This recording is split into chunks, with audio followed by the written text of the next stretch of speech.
لڑکے نے اٹھ کے اینی توہین کی 10 دن قید تو بعد فیصلہ آیا بھی جلا دینا چاہیے. پھر اگ جلائی گئی ابراہیم علیہ السلام سے. سارا جڑا قصہ ہے عرباں پتہ سی, بت پوجن والوں پتہ سی بھی ادھر بت چھکن سی, انہیں بت پوجے.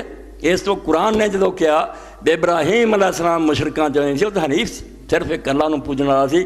ایک ایسی گل سی جنہوں کوئی بندہ نہیں سی جرت کر سکتا چلائے مننی پہنتی سی کہ واقعی محمد صلی اللہ علیہ وسلم حق کہیں. یہ ہو گیا. اور یہ بھی وہ جانتے سی کہ بت پرستی دے 100 سال ہویا آئی مکے بھی بت نہیں سی, یہ خدا دا کر سی اور اتنے اللہ دی پوجا ہوندی سی. اتنے عمر بن لوہی خزائی مکے دا جڑا سردار بن گیا, وہ بیمار ہویا, شام بلکا گیا, اتنے پتہ لگا کہ چشمہ وہ دا پانی پیتا, چلو شفا ہوگی. کئی چشمے قدرتی اللہ نے ایسے کہ انہوں دے اندر ایسی معدنیات حل ہوئی ہیں انہوں نے بندے نے شفا ہو جاتی. کئیاں جڑی پیچش وغیرہ یہ دور ہو جاتے, کئیاں دی قبض دور ہو جاتی. وہ کوئی اتنے بزرگ نہیں ہوندا, یہ مجاور بہ جاندے بنا کے اتنے دربار جا بیٹھوں دی پانی آਉਂدا, کچھ نہیں آਉਂدا. وہ قدرتی چشمے اللہ نے انہوں نے اثر رکھا. جدوں آرام آیا اتنے نے ویکھیا کہ شام دے لوگ جڑے تے بت آتے انہوں نے پوچھ دی. یہ حضرت عیسیٰ علیہ السلام تو کئی 100 سال بعد بھی گل ہے. اس تو عرب جڑے سی وہ گل نہیں سی کہہ سکتے بھی رسول اللہ تو غلط ہے نا, باپ ساڈا ابراہیم بھی بت پرست سی نا. ساری گل کا انہوں نے پتا سی بھی جڑی انہیں جڑ تے کداری رکھی نا بھی کہڑا شرک لئی پھردے سی. اولاد ابراہیم علیہ السلام دی جے بنے جے بیت اللہ وہ سنبھالیا تے دین نواں ہی کر لیا تسی بت پرستی دا. وہ بت توڑ کے اتوں اگ پیا تے جلا وطن ہویا. اور اے عمر بن لوہی خزائی پہلا بت حبل دا لے کے آیا. انہاں لوگوں نے پوچھا بھی کیوں نہ آ بزرگ انہاں دے وسیلیاں نال اللہ دعاواں سندا.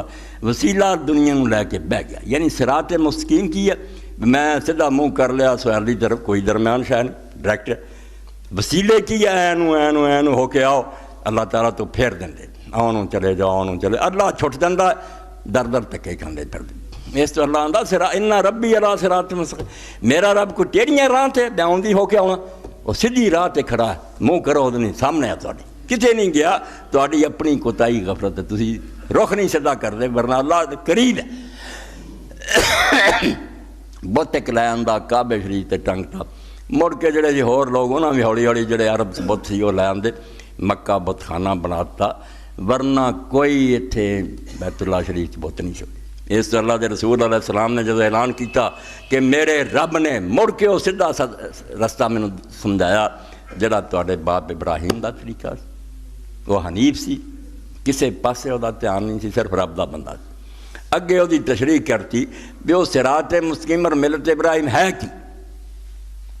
قُلْ إِنَّ صَلَاتِي وَنُسُكِي وَمَحْيَايَ وَمَمَاتِي لِلَّهِ رَبِّ الْعَالَمِينَ. اعلان کر دے یہ طریقہ انبیاء دا, یہ ابراہیم علیہ السلام دا, یہ مینوں رب نے دے کے بھیجا بے میری نماز, میری قربانی, میرا جینا, میرا مرنا صرف اللہ رب العالمین. کسی لیے کوئی حصہ نہیں, نہ میریاں نمازاں کوئی حصہ میں کسی دوسرے اگے سر چکاواں, سجدے کراں, وہ اگے ہاتھ بن کے کراواں, کوئی نہیں. میری نماز بھی اللہ لیا جڑا رب العالمین. قرآن شریف نال ہی نہ دلیل دینا بھی کیوں اللہ دا حقدار بنا رب العالمین. زمین آسمان دی ہر شے دا مالک ہو, ہر ایک دی ضرورتاں پوریاں کرے, پیدا ہو کرے, تے مڑ کے سجدیاں دی واری آ جائے تے نظراں آ جائے تے دوجیاں نوں چلے جاؤ. یہ تو بڑا ظلم بھی ہے کی. اسے تو قرآن نے ان شرک اور ظلم عظیم کیا کہ ظلم بڑے دنیا ہوندے مگر سب تو بڑا ظلم شرک کہ رب دا حق کھو کے بندیاں نوں دے دیں. ارے جی کوئی شریک نہیں, لا شریک اللہ. اگے اعلان ہویا بے کوئی نہ سمجھے بھی نبی شریک یا فرشتے شریک, لا شریک اللہ. بالکل نہ, لا نفی جنس دا, بے کوئی بندہ بھی وہی بادشاہ شریک نہیں, نہ فرشتے شریک ہے, نہ نبی شریک ہے, نہ ولی شریک ہے. کلا اس جہان دا مالک ہے, کائنات وہی ہے.